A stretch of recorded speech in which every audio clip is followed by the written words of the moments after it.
Hello! Kumusta kayong lahat, everyone? So, ano nga bang inaasahan yung morning mula sa akin? Papakita ko muna sa inyo ang palagi ko pong ginagamit pagkagising ko pa lang sa umaga. Eto po, hindi ako mapakali kapag hindi ko ito nakikita sa umaga. Ito talaga ang una kong hinahanap. Ang liit lang niya, no? Kung minsan nga kalahati lang po yung nilalagay ko, hindi ko pa nauubos. Ikaw ba?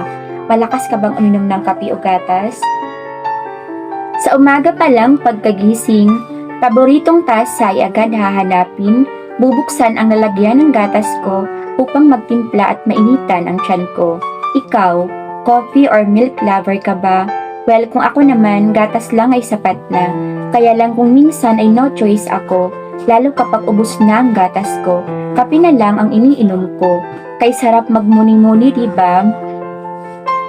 Habang hinihimas-himas pa ang tasa, kung minsan nga ay nagdaydreaming pa, ikaw, nakarelate ka ba?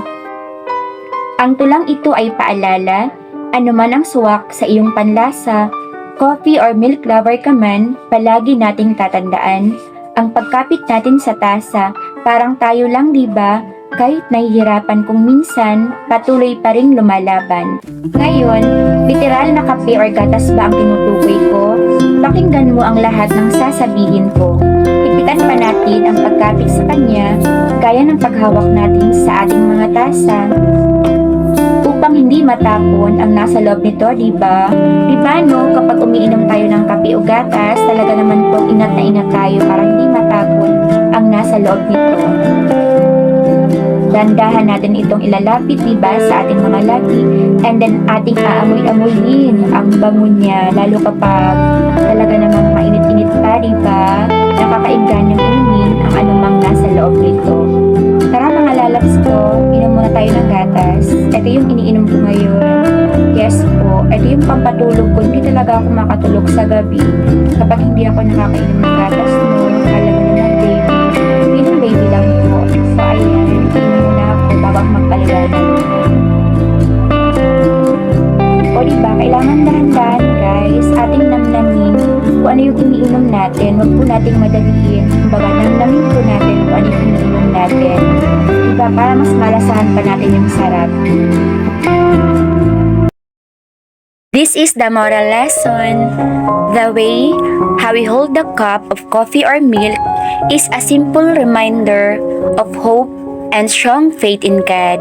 It also shows some positive qualities such as the eagerness and dedication to finish the race no matter what happens. Diba mga lalabs ko, kapag nagkakape tayo, ingat na ingat tayong hindi matapon ang nasa loob ng tasa, kaya ang higpit ng kapit natin sa ating mga tasa. In life, it reminds us to hold on no matter how difficult the situation is. Wag na wag po tayong bibitaw no matter what happens in order for us to taste the sweetness of life in the near future. Okay, palagi mo yang tatandaan. Nawa po ay ma-enjoy natin ang bawat paghikop natin sa ating mga kape o gatas man, di ba? Ating namnamin ang bawat paghikop po natin, di ba?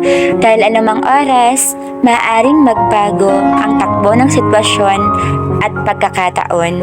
Palagi po nating tatandaan yan.